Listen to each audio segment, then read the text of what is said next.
लाहौर में शासन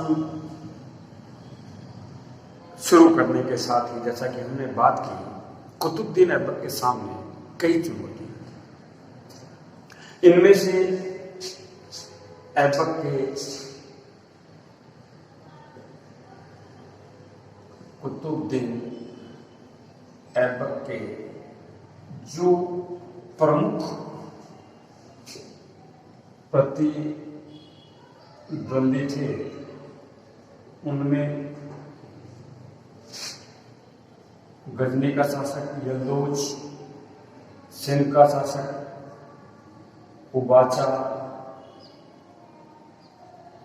अली मर्दान आदि। मोहम्मद गौरी ने अलग अलग अपने क्षेत्रीय अधिकारियों को अलग अलग क्षेत्र दिए, जिनमें से भारत के क्षेत्र को संभालने के लिए प्रतिनिधि के रूप में कुतुबुद्दीन ऐबक को स्थापित किया। वहीं पर गजनी और उसके आसपास का क्षेत्र मोहम्मद गौरी ने यल्दौज की निगरानी में रखा, लेकिन मोहम्मद गौरी की मृत्यु के बाद यल्दौज ने वहां पर अधिकार किया। और सिंध प्रांत में मोहम्मद गौरी का जो प्रशासन संभाल रहा था वो था कुबाचा। ये तीनों थे और इसके शासक बनते ही कुतुबुद्दीन ऐबक के सामने अपने राज्य को बचाए रखने के लिए ये संकट पैदा हो गया। उधर यल्दौज भी जो गजनी के आसपास का और गजनी के क्षेत्र को संभाल रहा था, वो अपने आप को मोहम्मद गौरी का वास्तविक उत्तराधिकारी अपने आप को मानता था। इसलिए उसकी नजर भारत के इन प्रांतों पर थी जो कुतुबुद्दीन ऐबक के पास थे। और जो सुल्तान था गयासुद्दीन गौर, मोहम्मद गौरी का भतीजा, उससे उसने दास्ता मुक्ति का पत्र प्राप्त कर दिया कि अब मुझे दास्ता से मुक्त कर दिया जाए। देखिए, कुतुबुद्दीन ऐबक को दास्ता से मुक्ति मिली 1208 में, लेकिन उससे पहले ही यल्दौज ने दास्ता का मुक्ति प्राप्त करके और भारत के राज्यों को जीतने के लिए सेना लेकर गजनी से चला और उसने पंजाब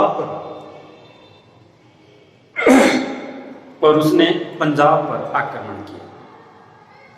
इन स्थितियों के बारे में कुतुबुद्दीन ऐबक को पहले से ही पता था कि ये स्थितियां पैदा होंगी। उसने पंजाब क्षेत्र के बाहर ही यल्दौज को रोक लिया।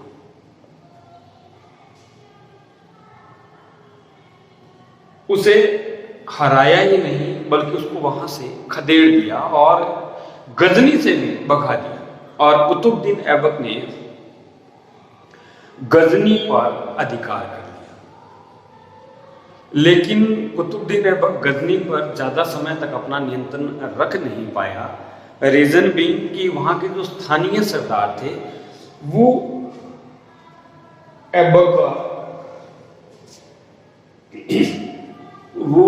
ऐबक का विरोध करने लगे। इन परिस्थितियों की वजह से ऐबक को गजनी छोड़ना पड़ा और वो वापस लाहौर आ गया। कुछ समय बाद यल्दौज ने वापस गजनी पर अधिकार तो कर लिया, उसको दोबारा जीत लिया, लेकिन वो कभी हिम्मत नहीं जुटा पाया कि दोबारा पंजाब पर आक्रमण करे या भारत पर आक्रमण करे। और इस प्रकार यल्दौज से कुछ समय के लिए उसका पीछा किया। अब कुतुबुद्दीन ऐबक का दूसरा सबसे बड़ा प्रतिद्वंदी स्टेटहोल्डर था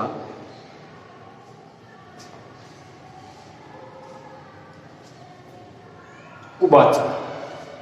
अब हम बात करेंगे कुबाचा।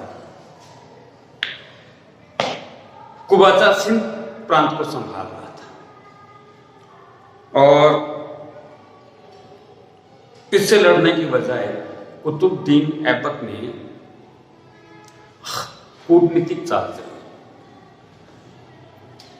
कुतुबुद्दीन ऐबक ने अपनी पुत्री का विवाह कुबाचा से कर दिया और अपने एक मजबूत प्रतिद्वंदी को अपनी तरफ मिला दिया।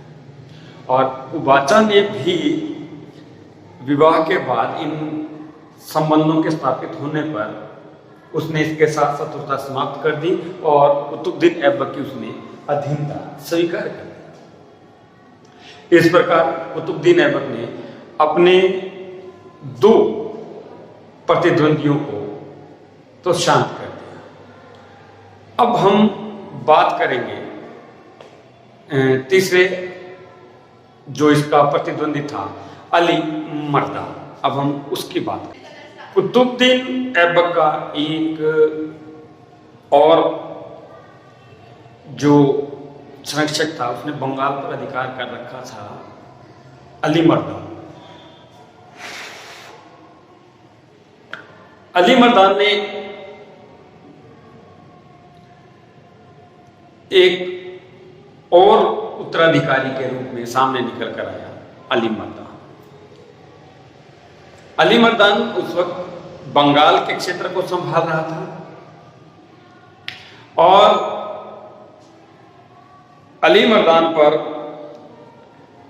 मर्दान ने लखनौती में तुर्की राज्य की स्थापना की थी, लेकिन उसके प्रतिद्वंदियों से उसको बार बार खतरा बना हुआ था।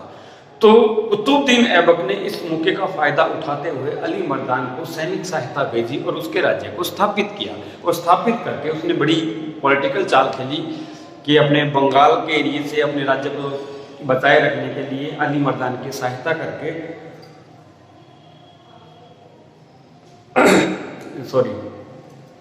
अली मर्दान की सहायता करके और अपने राज्य को सुरक्षित कर लिया। और अली मर्दान ने भी कुतुबुद्दीन ऐबक की सत्ता को स्वीकार कर लिया। अब अगली समस्या पैदा हुई राजपूतों से।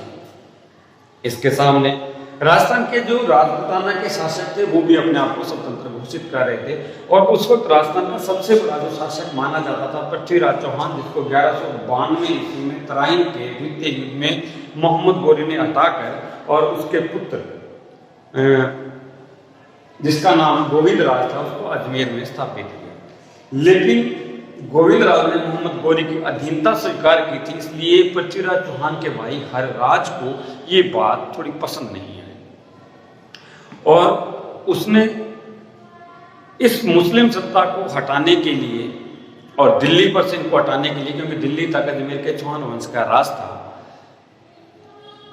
इसलिए उन्होंने इनका सामना करने की कोशिश की। अब कुतुबुद्दीन ऐबक के लिए ये राजपूत राज्य भी बहुत बड़ा सरदर्द बने हुए थे। इनसे भी अपने राज्य को बचाए रखना था और इनको भी हटाना इसके लिए बहुत महत्वपूर्ण हो गया था, जिसके अंदर जालोर का चौहान वंश, अजमेर का चौहान वंश, मारवाड़ के राठौड़, ये सारे के सारे तुर्की साम्राज्य को वापस हटाकर अपना राज्य बढ़ाना चाहते थे, अपने साम्राज्य का विस्तार करना चाहते थे। इसलिए इनसे कुतुबुद्दीन ऐबक ने लोहा लिया और इनको एक एक करके अपनी सत्ता से हटाया। वास्तव में अगर देखा जाए तो हकीकत ये है कि कुतुबुद्दीन ऐबक अपने साम्राज्य को बचाने में ही लगा था। उसने साम्राज्यवाद की नीतियों पे काम नहीं किया, केवल उसके पास जो साम्राज्य था, जो उसे उत्तराधिकार में मिला था, उत्तराधिकार में तो क्या मिला था, वो यहाँ के प्रतिशासक के रूप में नियुक्त था और इसके अंडर में जो शासन क्षेत्र था उसे बनाए रखना इसके लिए बहुत महत्वपूर्ण रोल प्ले करता था। कुतुबुद्दीन ऐबक ने अपने शासन में उसने भी एक दास खरीदा था जिसका नाम था इल्तुतमिश।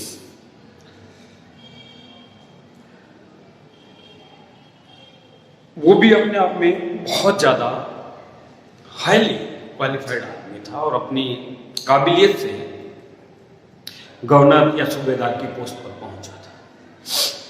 वो कुतुबुद्दीन ऐबक का खरीदा हुआ दास भी था और उसका दामाद भी था।